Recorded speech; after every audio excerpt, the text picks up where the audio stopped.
hope you like this. If you do, give it a thumbs up and leave any comments below. And remember to subscribe to the channel to be kept up to date on all my hypnotic bedtime stories. So I hope you enjoy the story. So as you begin to comfortably drift asleep, I don't know whether you'll find yourself drifting comfortably asleep faster to the sound of my voice, or perhaps to the words that I use, or maybe you'll drift asleep faster to the spaces between my words. And as you fall asleep, I'll just be telling a story in the background. And while I tell this story, you can just drift asleep comfortably.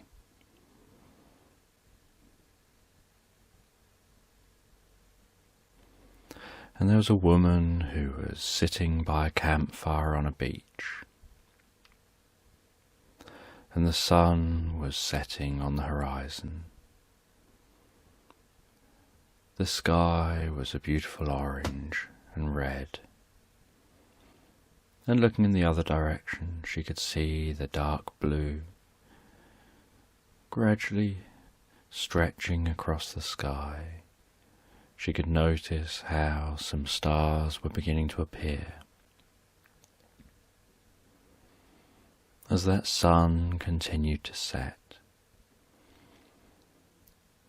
and she could see the way the water was gently lapping on the shore, and hear the sound of that gentle lapping on the shore.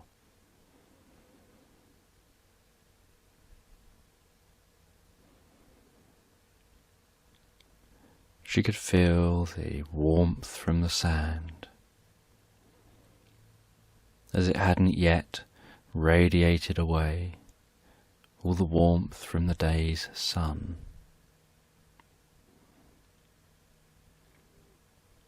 And found her attention drawn to the flickering and dancing of the campfire flame.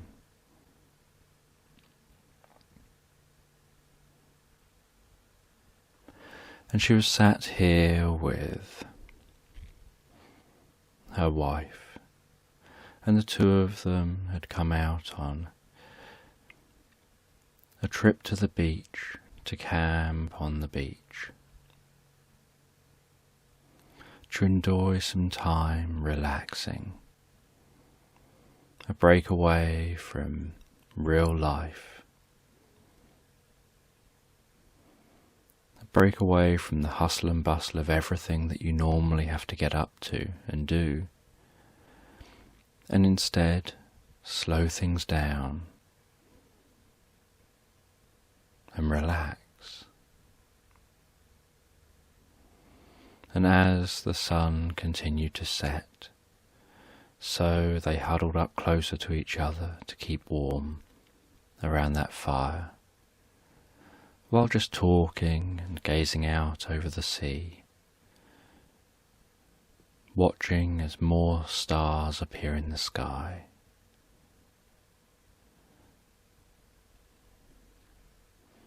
And then once the sun had fully set over the horizon, and the sky was beginning to turn a dark inky blue, they laid on their backs, gazing up at the stars,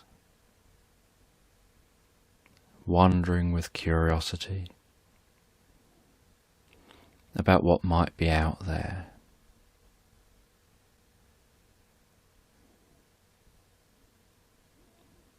Talking about different things, watching the occasional shooting star go over, watching as they see little dots travelling across the sky,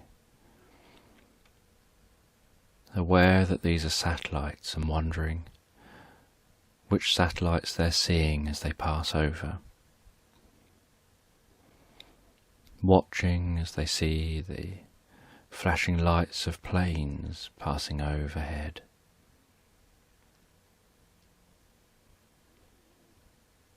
and occasionally hearing the sound of the planes, and discussing how curious it is the way that the sound of the plane clearly sounds like it comes from a different location to where you can see the plane because of the difference in the speed of sound and the speed of light.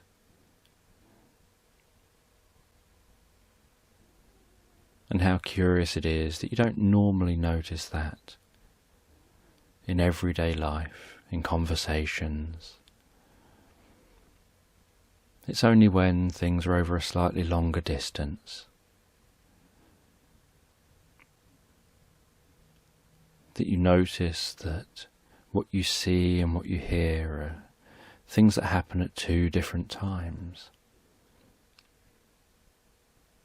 And they start talking about how this would be the case if there was a thunderstorm on the horizon. They would see the lightning dancing in the sky,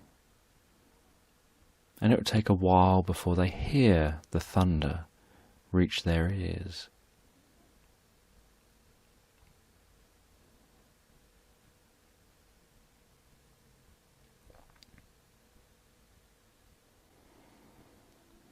They talked about how it's interesting that in most movies these things are synchronized, even though in reality they wouldn't be. Talked about how in movies you can see an explosion happen, and the sight and the sound of the explosion happens at the same time, even if the character viewing the explosion is some distance away.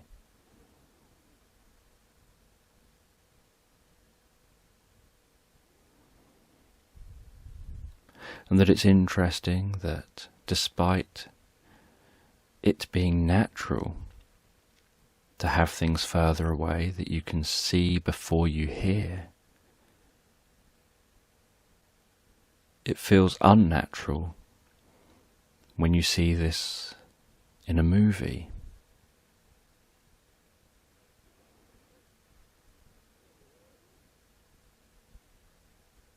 And that very few movies seem to keep this natural.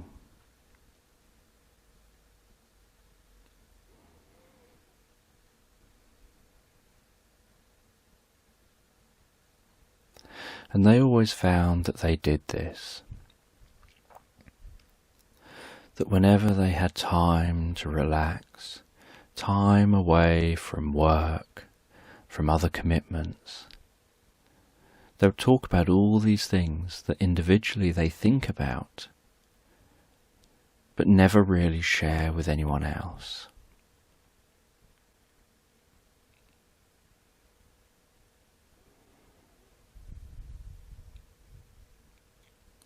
And gradually, as the night drew on and got darker and darker,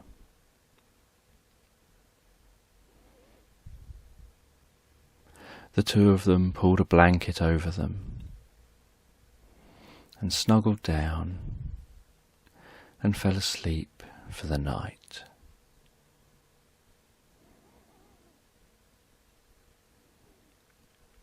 And then in the morning, they'd already planned what they were going to do. They're going to start the day with an early morning meditation on the beach, before going for a walk in the nearby woods, and then coming back to the beach afterwards to have something to eat, and to settle down for an evening again.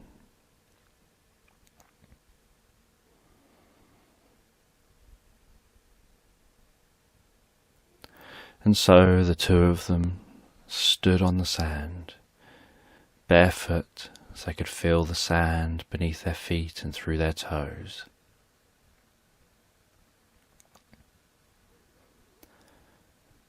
They stood up and and closed their eyes and started focusing on breathing in and breathing out. They started focusing on making each out-breath longer than each in-breath so that they would trigger the relaxation response. And then they started using their senses, paying attention to the world around them. They focused outside of themselves, firstly on the sea, on the rhythmic way the waves washed ashore, and the way the waves pulled back out to sea, and then washed ashore again, and then pulled back out to sea. And they focused on the sounds of the waves. And in their mind's eye they started to see the waves and feel the waves, to really honestly and fully experience those waves in their mind. They then focused their attention on the sounds of birds, the sounds of birds above them and off in the distance.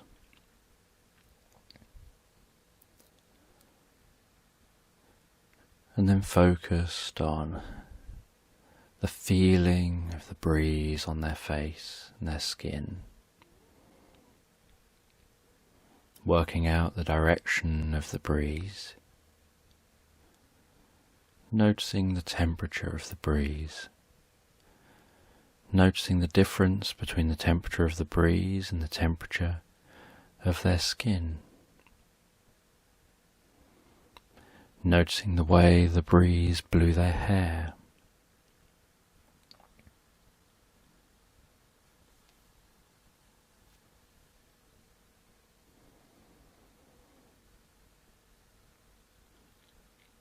and they focused on their body, what their body felt like standing there.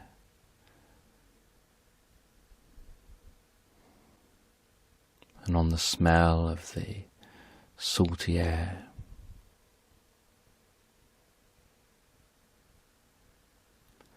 And they allowed themselves to be drawn into the moment, drawn into the experience.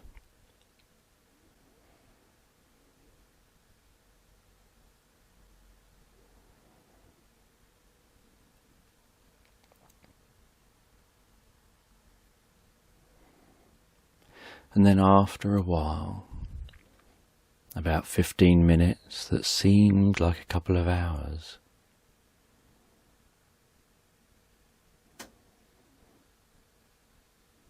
they both came round from the meditation.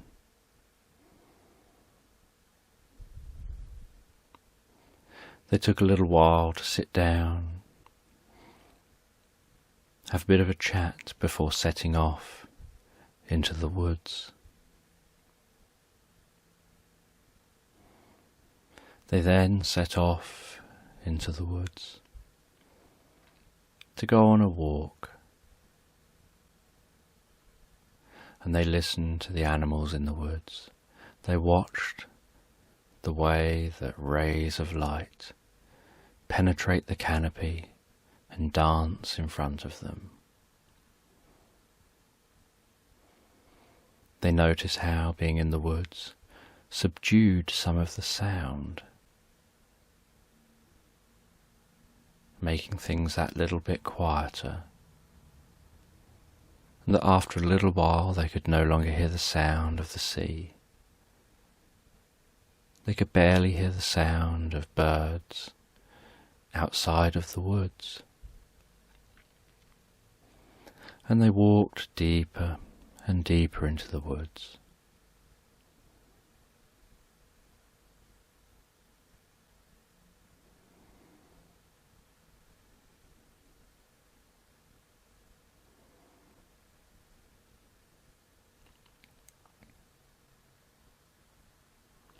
And after a little while walking deeper into the woods, they found a clearing, and in that clearing was a lake. And sat on a rock beside the lake was a little bluey, purpley creature.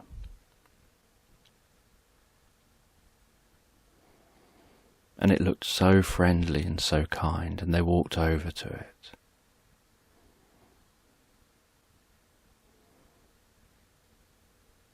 And they spoke to it, and they asked it who it was and what it was doing here.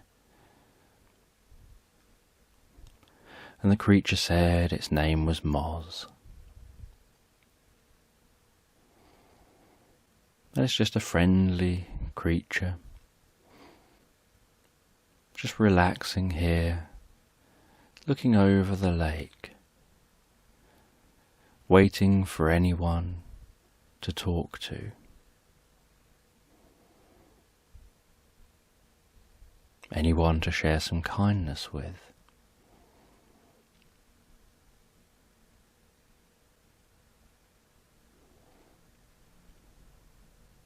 And they were told that if you walk around this lake, you'll find a cabin. And inside that cabin is a secret door. And behind that secret door is a secret room. And in that secret room is a secret drink. And next to the secret drink is a book explaining what that drink is.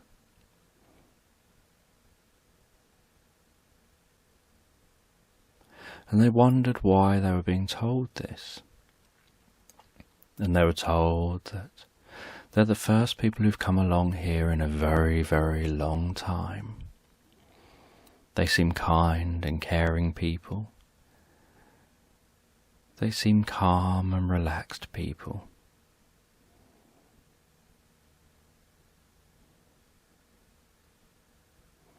And everyone deserves to be treated with kindness.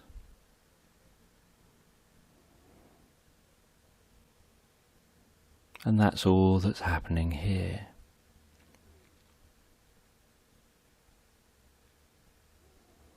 And they thanked that creature and thought to each other and discussed with each other, perhaps they'll go searching for this cabin. So they started walking around the lake,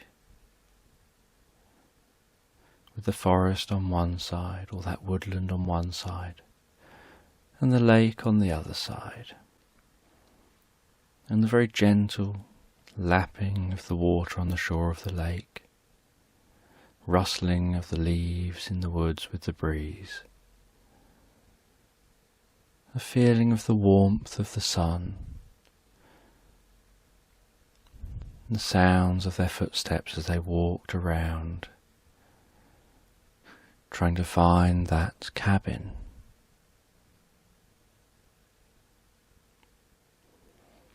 And after some time walking around the lake, they found the cabin they assumed was being talked about. And they knocked on the door, and no one answered. So they walked into the cabin. And inside the cabin, it was homely and cosy and relaxing. It seemed such a friendly place to be. They sat down for a while. Having walked all this way, and while they were sat down, they were looking around the inside of the cabin, aware that somewhere here is a secret door. And then after a little while they stood up, and they started checking around the walls. They started moving books on the bookshelves. They started moving ornaments. anything that looked like a button or a lever, they would move it. And yet nothing seemed to open anything.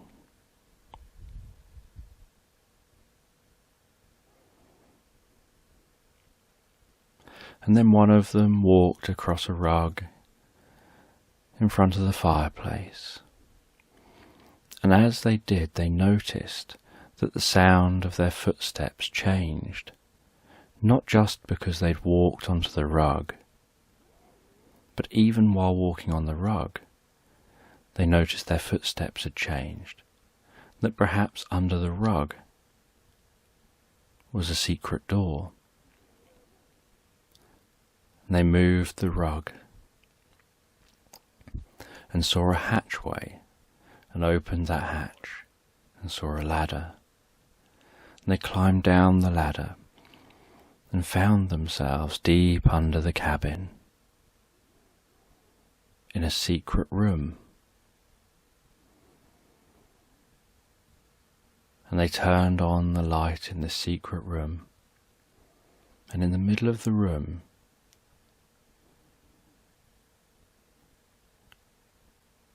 was a book on a pedestal, and next to the book was a drink.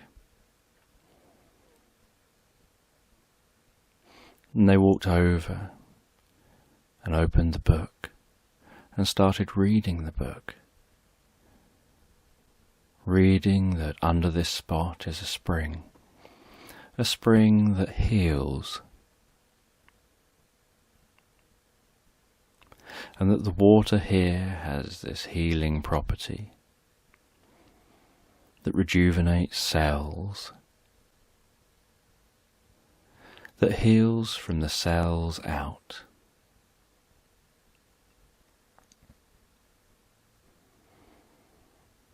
And it went on to explain how it worked, what the theories were behind it. It went on to explain the history of those who lived here.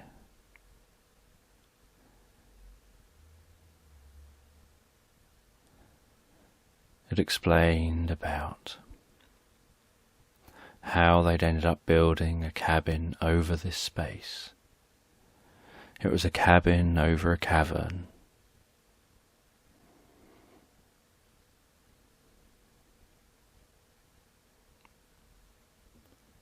And they looked at each other and wondered whether they should drink this drink or not, and decided to just have a sip or two each and see what happened. And they drank some of the drink each, and could feel the coolness of that water passing down through their body. And then they could feel this sensation, like healing happening, passing through their body, starting to pass around their body, as if this healing was getting right into each and every cell of their body, right down into their genes. And they felt this profound healing take place.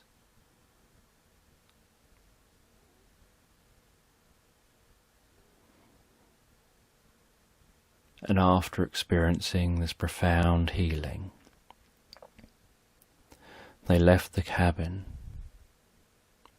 started their way back along the edge of the lake. They met that creature again, who smiled and said that they could tell that they've had the drink, and that if there was anything wrong within their body, that healing drink would have sorted that out, would have searched for it and healed those areas,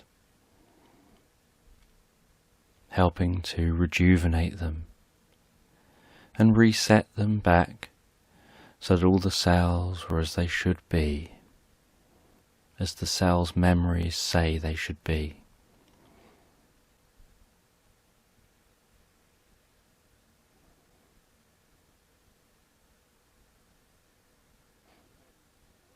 And they carried on through the woods, back to that beach, where they sat down on the beach and settled down for the night. And once again they enjoyed watching as the sun set and the stars rose and appeared.